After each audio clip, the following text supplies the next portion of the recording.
Welcome to this session. My name is Barbara Bochalia, and today we are continuing from where we stopped last time. We are still looking at recruitment and selection. So let us look at the sources of internal recruitment. So for internal recruitment, basically we have job posting and advertising. So the internal adverts can actually be made within the organizations, where we can have, for example, newsletters within the organizations that are shared with the employees, the bulletin boards within this organization, and basically these ones will be aimed at informing the internal employees about the available jobs. Also for internal recruitment, we can have personal records, right? So these employees have personal records in the organization, because as they join the job, they put in the applications, and the human resource manager in this regard will have their details. So while looking for employees, especially internal recruitment, this information can be used to look for the appropriate person to fill the vacant position.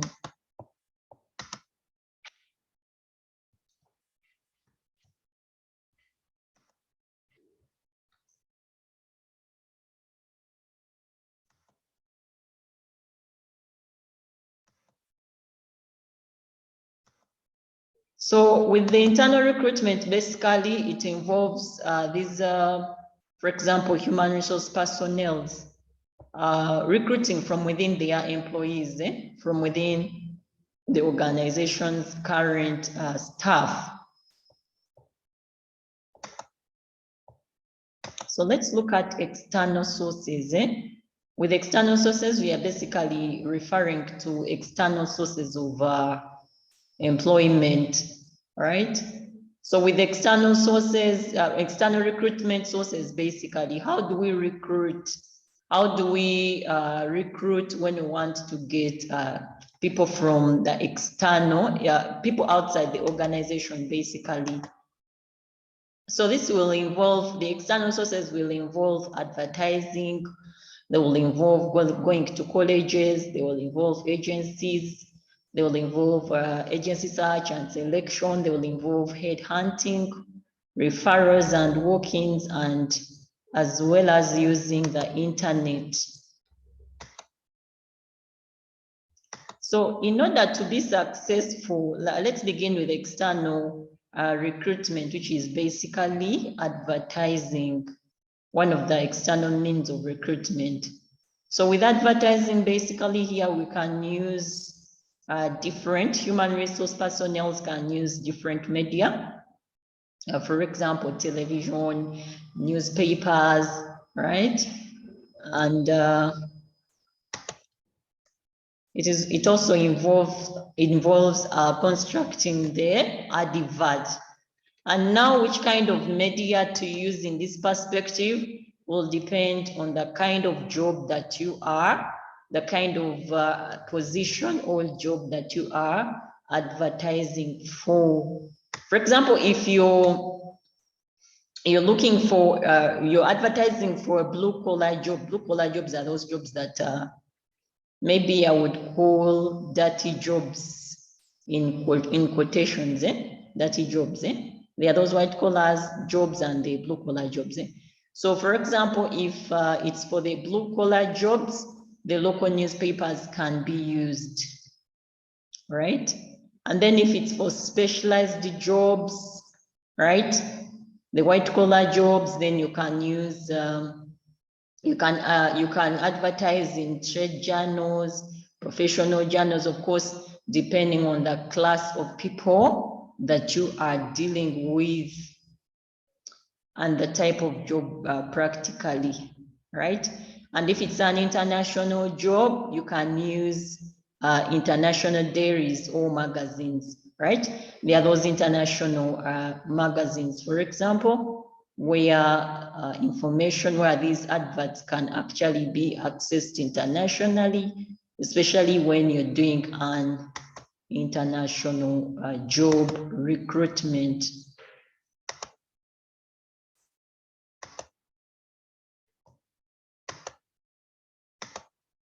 So let's look at how to construct an advert, a job advert in this regard. So with constructing a job advert, you basically need to have the following, right? It should comprise of the following. Number one, the job content, which basically involves the tasks and responsibilities. For example, we've seen these adverts in the newspapers. I think those ones are the most common. You see the job content will involve basically the tasks involved in that particular kind of job or position, the responsibilities. Then it will consider, it will comprise of a job description, yeah, what you call a JD, a job description of the work conditions. Then it will show you the location of the job. For example, it could be a job that is located maybe up country. Maybe they will tell you the job is in Jinja, it's in Iganga, right? And then also this advert will comprise the compensation, including the fringe benefits, right? The fringe benefits, in most cases, they are basically non-monetary benefits, like when they give you fuel, yeah, not in cash form, but in form of maybe fuel cards, yeah, those are fringe benefits. So they will even tell you that this job pays this much money, and you will know when you are applying for that job. And then also it will have a job specification where basically they will indicate the kind of, for example, education and education background and the experience. You've seen these jobs where they, for example, they tell you we need someone with a degree, maybe in computer science, and with this so much experience, maybe 10 years experience, 5 years experience, that would be under the job specifications. And then also at the end of the day, they will tell you that if you qualify, if you have all these qualifications and competences, then send your email. I mean, send your application to this email address, right? Maybe to abc@gmail.com, right? Maybe they will tell you apply online using this this link. Maybe go to this website and you'll be able to apply online. Maybe they will provide an email address where you're supposed to send your email. Maybe they will provide a postal address. Maybe they will provide a physical address where you can literally physically go there and drop your application. So basically that's what will comprise of a job advertisement. That's what will comprise of a job advertisement. So when you're constructing a job advert, you should, those elements should be taken care of, or they should be included. So that's the media advertising. And then the second source of recruitment, of external recruitment, is employment agencies, right? So with these employment agencies, basically you've seen those firms that recruit for companies, yeah? So those are employment agencies, which are basically the employers will contact them, and they'll be able to do the recruitment work for them, or the recruitment function for them. They are actually, they link the job seekers to the employers. Right? And then we have what you call headhunters. All these are external sources of recruitment. So with the job hunters, practically, they are also agencies, special employment agencies, but the only difference is that for them, they are specifically retained by employers, and they are actually even paid, right? It's like they are a staff. They are a staff of the employer. They pay them to recruit for them, to do the recruitment function for them.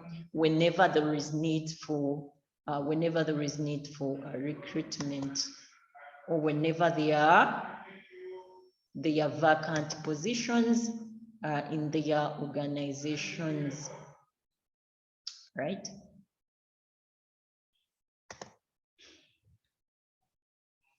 So what are the advantages of employment agencies, right? What are the advantages of organizations or employers using these employment agencies, right? One of the way is that these employment agencies practically have many contacts, many contacts of where they can get the suitable applicants. They have many contacts of where they can, they connect, they are intermediators between employers and job seekers. So they have a lot of information of where to get the experts and the skilled workers that are required by the employers that contact them to do the job for them. And then the second advantage of these employment agencies is that they keep most of this information actually confidential, right? They keep they keep the firm's name confidential. In most cases, they will not tell you that it's this company that is advertising. No, they will tell you that our client, we are recruiting on behalf of our client. You've seen that kind of language. We are recruiting for this position on behalf of our client, but they will not expose, they will not reveal the firm. So they keep that confidentiality. And then the third advantage of these employment agencies is that it's time saving, right? It's time saving for the organization. You know, we are going, just like we are going to see that this recruitment process and the selection process, it takes some time. It's not something that you do in one day. No, it takes some time, and we are actually going to look at the steps, the different steps involved, how this process runs. So using these recruitment agencies, it's time saving, right? On the side of top management. So it also has, these recruitment agencies also have some pitfalls, or some disadvantages. How, right? So in most cases, they may not, these recruitment agencies may actually not get you the right person. Why? Because they are also doing a job. They might end up just working as salespeople for you. They're just doing a job, and in most cases, even if the person does not have enough skills, they will just give you and tell you that, you know, because they're also on job making money. So it's not a guarantee that they will automatically give you the rightful skilled person for appropriate for that position, right? And then also in some cases, these recruiters may not be accurate in determining, in identifying the right candidate for that position, right? They may not be accurate. All right. So they also have, these recruitment agencies, they also have their pitfalls. So as you're using, as these firms or employers are choosing to opt for these recruitment agencies to do for them the recruitment work, they have to put this into consideration. They actually have to have guidelines for choosing these recruiters. Don't just wake up one morning and go to any firm because they've said that they are a recruitment agency, and then you just give them the offer or the contract. So number one is make sure that this firm is capable of conducting that thorough search, right? You can even do a background check and find out how long maybe they've lived in the industry, which clients they've worked on before you choose them, right? And then also you can meet these, meet the individuals, maybe the managers of this recruitment agency, meet the person in the individual in person, talk to them and get to know if they are really capable of doing the job for you. And then also promise, you can promise to pay them like a given fraction, a given percentage of money, as long as they get you the rightful person, right? Sometimes it can be a retainer fee, that a fixed fee actually that maybe is paid every month. Some of these recruiters actually, they will ask you a percentage for each employee that they've recruited for you. So promise them that you're going to pay them such that they do the work faithfully for you. Then also choose a recruiter that you can trust, right? Don't just choose anyone, any employment agency that you do not trust. You can also do a reference check about these recruitment agencies. You can maybe contact the people that they've worked for, yeah, their clients, and you'll be able to get all this information, whether it's a good recruitment agency or not. Then another source of external recruitment is college recruitment. So with college, practically here we mean, for example, universities, yeah, where the employers will go to these universities. Of course, universities have graduates, yeah, they have graduates, they have students that are studying in various fields. It could be that it's an IT company, for example, and they want IT, maybe experts. They can go to a university and get the students maybe who have graduated or are about to graduate, that kind of scenario. And then they'll be able to get, of course, the rightful people to fill these positions, right? So they can send representatives to these different college campuses or universities to basically recruit these candidates. So universities can be a source of, when you're recruiting, you consider those universities or campuses. Otherwise, it also has, using these colleges or universities to recruit, it also has some pitfalls or problems. Number one is that it's expensive. You'll have, for example, to print flyers, you'll have to print brochures, what you call brochures, right? You'll have to interview the students, so it's also costly. And then also, some of these grad students may be amateurs, for example, of course, because they don't have the experience. They are just finishing their school, their studies, and they may not really have the experience. Yes, they may have the papers, but they may not really have the practical experience. They may be amateurs. In most cases, they are amateurs. Then another source of external recruitment is referrals and walk-ins. So with referrals, basically here, we can have employees within an organization referring. Referring is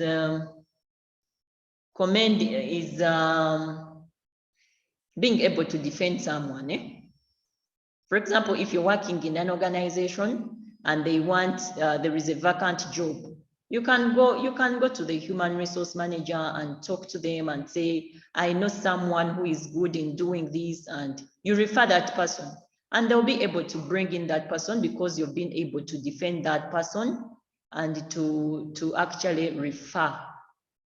I hope we are getting the meaning of referrals. So referrals, it is, for example, an individual or an employee working in an organization talking good about someone who can fill a vacant position in that organization where he or she is working.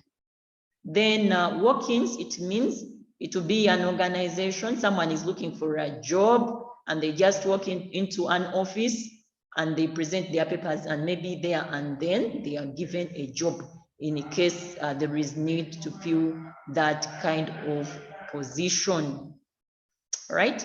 However, referrals also have their pitfalls or disadvantages. So in one way that these current employees of an organization can provide inaccurate information about the applicants, right? So of course, when you provide inaccurate application about that applicant, and that applicant does something strange or weird or steals or misbehaves in that organization, you're putting your reputation at risk, you as the employee who referred that person, right? All right. And then also another disadvantage, right? You may bring in, someone may refer a friend, but when the person is not qualified, you're just referring someone because it is your friend. So the person may not even be with the required qualifications. Are we together? But then an advantage of the referrals and work and the walk-ins is that with the referrals, for example, someone, if you refer someone, in most cases, if the person is really good and having the skills, it is good to really work with someone who you have, who you know, who your employee knows and they can really defend. In other words, this employee will work as the guarantee or a guarantor for this person that is referred for that job. Then also we can recruit externally using the internet. So these jobs are advertised on the websites, and in most cases, most of us that look for jobs, we've not only used newspapers and other media, but we've also used the internet, right? We've used the internet. You go to the internet, maybe a job website, you type it in, and then you look for the jobs, and some of them have been able to get jobs just checking the internet. So let's look at developing and using application forms. After these applicants have dropped in their applications, the next thing is now using these application forms to now remember that we are after we've finished the recruitment process, and now we are on the selection. So after people have applied and placed in their applications, the next step is selection. So selection will involve looking through these applications and really scrutinizing them to get the best applicants. Judgments are made, right? For example, looking at these applicants' education, the specifications, basic job specifications, the education, their experiences, and then you'll be able, you can also look at their progress, previous progress, their continuous progress, and then you'll be able to select the rightful candidate, right?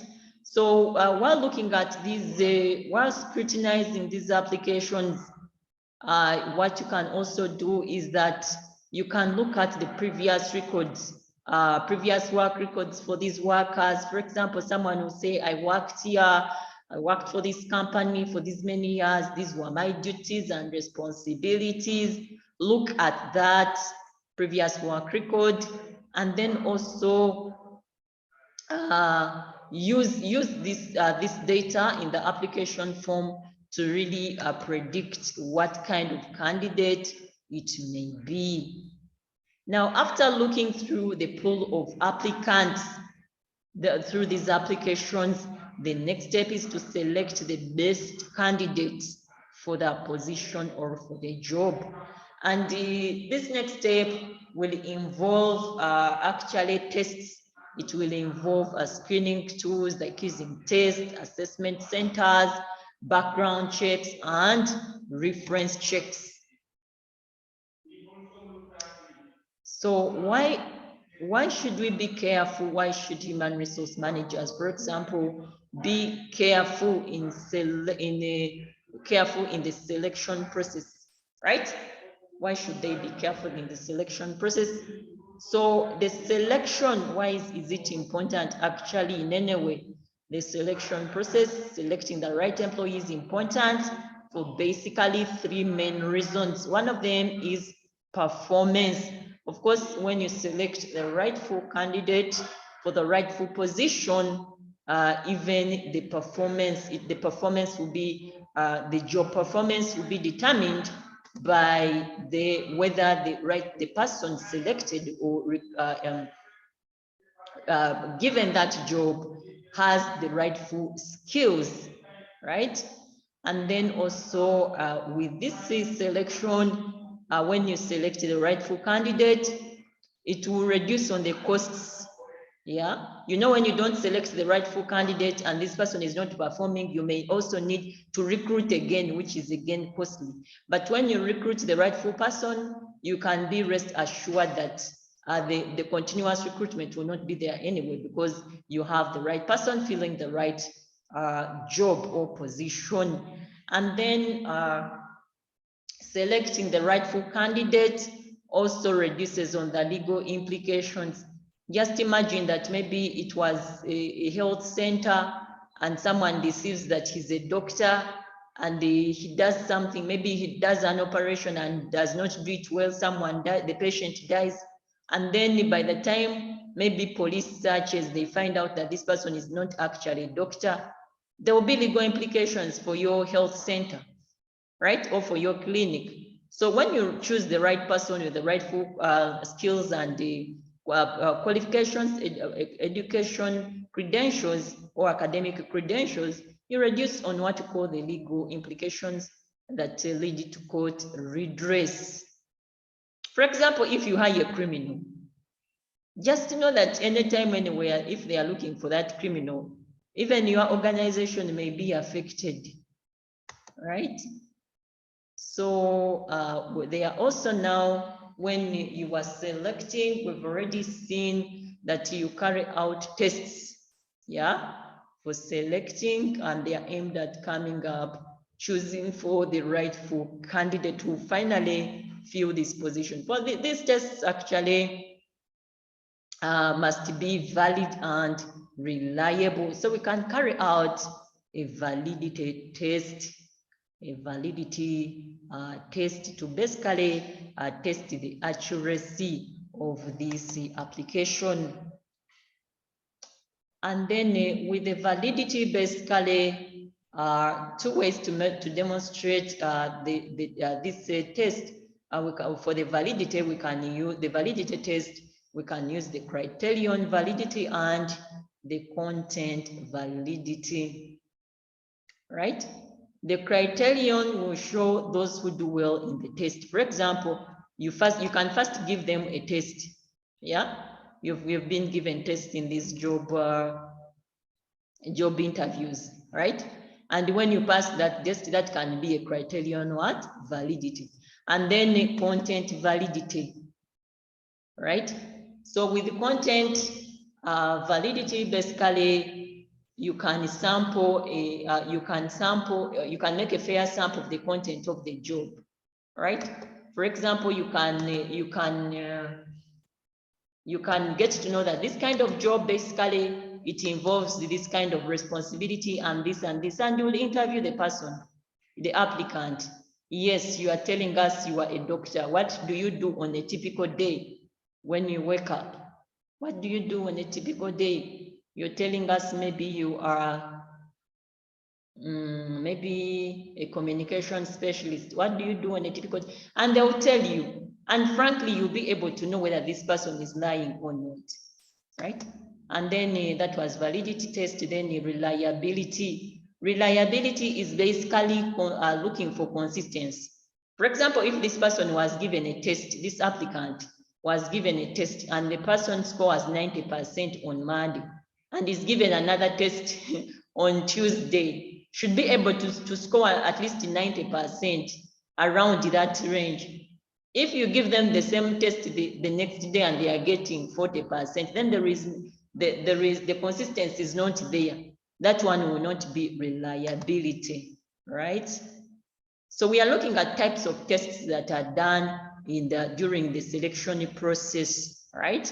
So these tests also, they could be what you call we can classify them according to whether they measure cognitive, mental ability. Some of these tests are aimed at looking at how the thinking capacity of the applicant. What we call cognitive is the mental thinking capacity of the applicant. Or it can even be what we call a psychomotor and physical test. Psychomotor is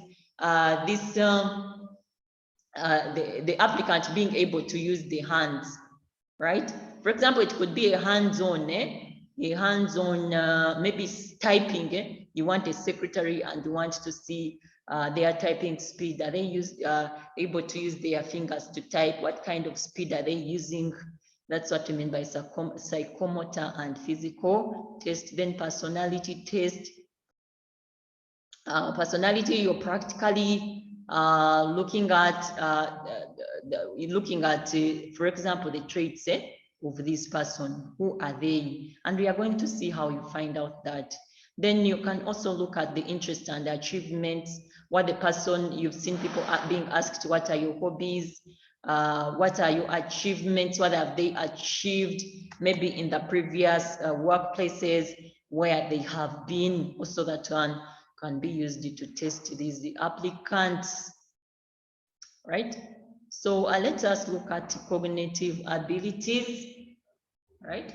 So cognitive, basically here, we are looking at mental abilities of the applicants to basically test their reasoning capacity or their intelligence, to look at their mental abilities like memory, reasoning, verbal comprehension, and the numeric abilities. Some of you, you've gone to job interviews somewhere and they've given you numerical questions, right? And then maybe they need a statistician, and of course you cannot be a statistician when you do not know mathematics. So they will give you some kind of mathematics, yeah, to do, and they will see your mental ability, your intelligence in that area. So these cognitive abilities or mental abilities, they are normally referred to as aptitude tests. They are normally referred to as aptitude tests. So let's look at management assessment centers. And then these ones basically they will involve this will be a place where these tests are carried out, where these applicants are made to make, for example, presentations, to make case study analysis, right? Of course, in the presence of the eye experts, the interviewers, right?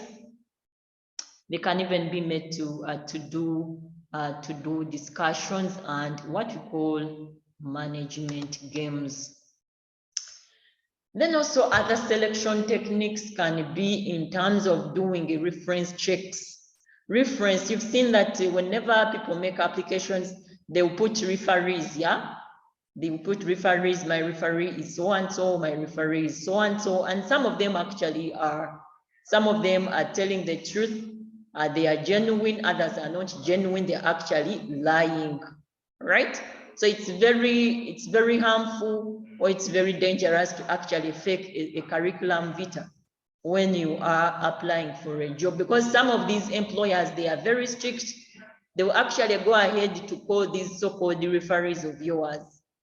And you find they are calling someone as a so-called referee for some applicant, and the so-called referee will even say, I don't know the person. So you can imagine how embarrassing that can be. So some of these employers, they are very strict. They'll go ahead and call these referees or even write to them, do you know this person? Have you ever, worked with this person? And if they don't know you, that would be a red light for you, right? You have failed the selection process. Then also, this selection also, we can use these human resource personnel can use what we call polygraph, right? Detecting lies and honesty, right? So for example, they will ask you actually what is in your CV. Talk about what is in your CV. And if you tell anything that is contrary to what is in your CV, they will just know this person is lying, because what you're talking is contrary to what is in your curriculum vitae. So automatically now they will screen you out, right? And then we have physical, what we call physical examination.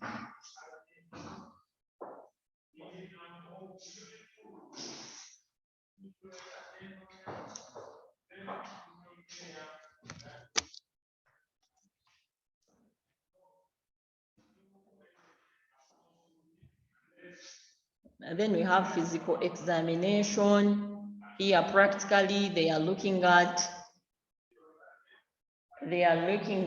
for example, some interviews, they don't want,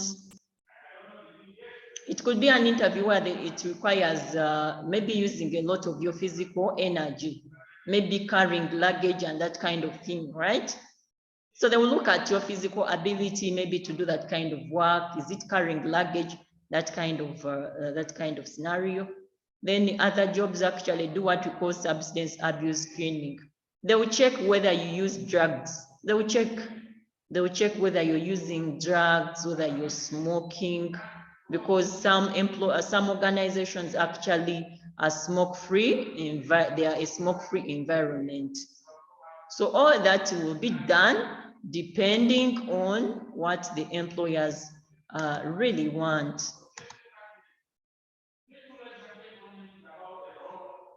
Then I've talked about, we've seen the background investigations, where, for example, they will even look at the dates of birth. They'll look at the dates of your academic transcripts. Well, you can fake, but you cannot fake everything, right? And get everything right. They will go even to where you've seen these people that fake academic papers. They go, for example, to your neighbor, and they ask, when did this person finish school? A, B, C, D. They do a background check for you, and they may even find out that you have actually faked the academic documents. So all those are what we call reference checks. Now, what are the reasons for conducting a background check? They are basically to verify facts previously provided by the applicants. If they realize that you are lying, then you'll be out of the equation, right? And then the second reason for doing background checks is to uncover damaging information such as criminal records. You may find the person applying for a job is a criminal already. So why would you want to employ a criminal? Yeah. So no one would want to employ a criminal, because you know that they are not right people to employ. Then the physical examination, we've seen this, we've talked about this, and we've seen basically why, let's see why these physical examinations are done, to see to basically determine or verify the applicant, whether the applicant meets the required physical requirement. For example, it can be a job that requires carrying huge luggage, right? The loads, maybe you need to load the trucks, that kind of thing. So if you don't have enough physical energy, why would they hire you? Then to also discover medical limitations about someone. If someone, for example, has a chronic disease, why would you hire them to lift heavy weights if the job requires so? Then also to establish the baseline of applicants' health for future insurance, yeah, and compensation claims. So of course they need to know your health, such that in the case of anything, they are not liable as an employer, right? For example, you've seen this COVID-19 era where they are checking everyone, they are doing ABCD to make sure that if you have COVID-19, for example, why would they hire you to spread the disease, given that it's an airborne disease? So those background checks in terms of checking the health and physical element. they are needed. That's why they are needed.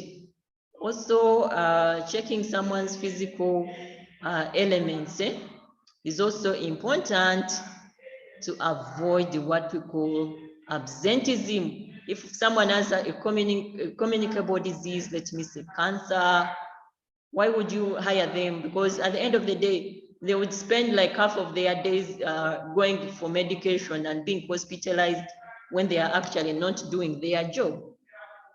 So they need healthy, employers need healthy people to be able to take on the fill those positions.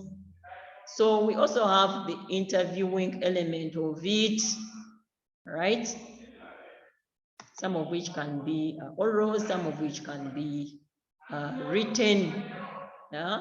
For example, it can be a structured interviews where questions are set out and you are supposed to select altogether.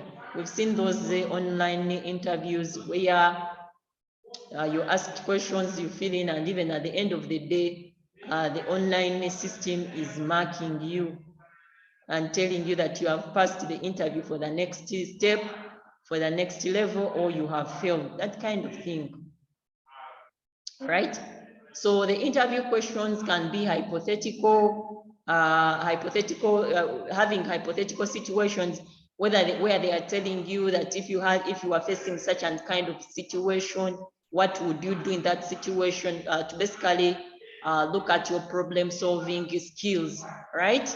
Some of them can be behavioral interview questions where they expect you, for example, to describe how you react in a certain situation. They give you a hard situation and they tell you how would you react, and how you respond will kind of show them maybe a bit of their I would say a bit of your kind of character. They'll be able maybe to know the kind of character briefly that you do have, right? Because of that scenario question that they have asked you. Then some interview questions can be job related, whereby they are asking you about the job. What were you doing in your past job? How did you find it?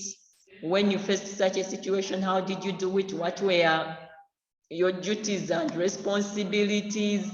Then some interviews can be stress interviews, where they try to annoy you. Maybe they can even try to abuse you and see what will your reaction be, such that somehow they get some little knowledge about your character. For example, if you are rude, they'll be able to know that this person is rude or this person is short-tempered.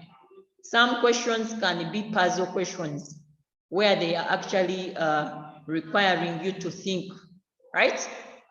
So depending on what these employers want will determine the kind of questions they are going to ask you, right? So these interviews can be administered in different ways.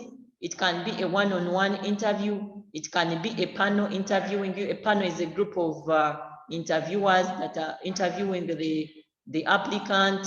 It can be sequentially or at once, where all of the applicants are asked questions at once. It can be a computerized interview, where you are literally, maybe it is online, you're literally filling in those questions online, or even it is a hands-on, where maybe you're given, maybe type this, write this document using a computer, right? So I want us to stop here for this session.